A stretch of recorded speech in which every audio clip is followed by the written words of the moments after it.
bakit. Napakabait na tao yan, ma'am. Sobrang bait niya. Hindi ko alam kung bakit ganun.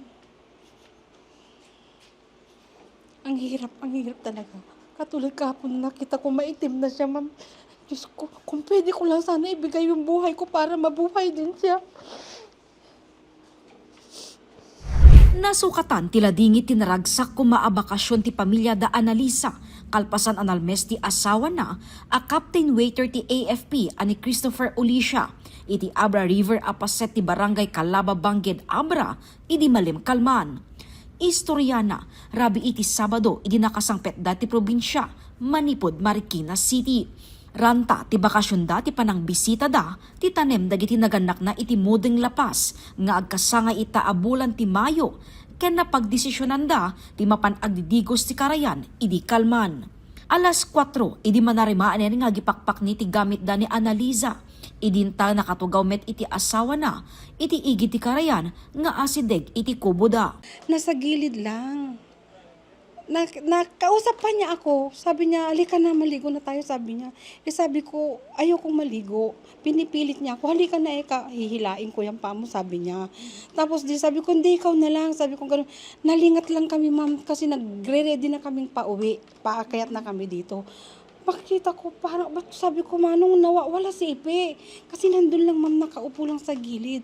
Sabi ko, wala si Ipe. Bakit? Sabi ko, Manong, hanapin nyo nga, ba't nawawala siya? Wala na siya dyan. Sabi ko, di na alarma na kami, ma'am, hinanap namin, wala na. Di na namin siya makita. Siguro ilang minuto din yun na, Sabi ko, hanapin nyo na, dyan lang. Dun, ma'am, sa may, ilalim ng tulay. Nagtitinulungan ti pamilyada asinapol ti biktima. Hinanap po nila, sinisid nila. Tapos siguro mga ilang minutes din yun na hinanap nila. Nakapanong kuya ko yung kamay niya. Hindi niya maahon kasi madulas daw.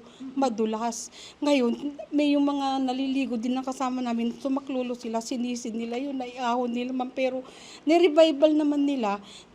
May lumabas na konting kanya lang. Maitim na ma'am yung labi niya. Naitaray ti biktima iti ospital. Ngem na ideklara a dead on arrival.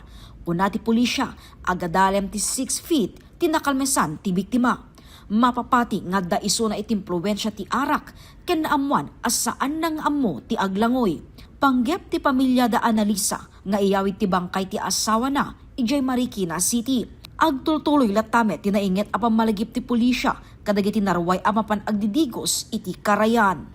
Palagi pakmanin dagiti bibisita, ken kakailyan nga taga Abra, nga no mapang kayo aglangoy kita nyo nga ready ket kayo ken amon nyo no kasanumot lang nga kaadalam di papanan nyo lalo dayto ita nakainom pa met namet nga makalangoy nga nasayaten ket dito nakapasamakan na ret resort ti papan na pinaglangoy.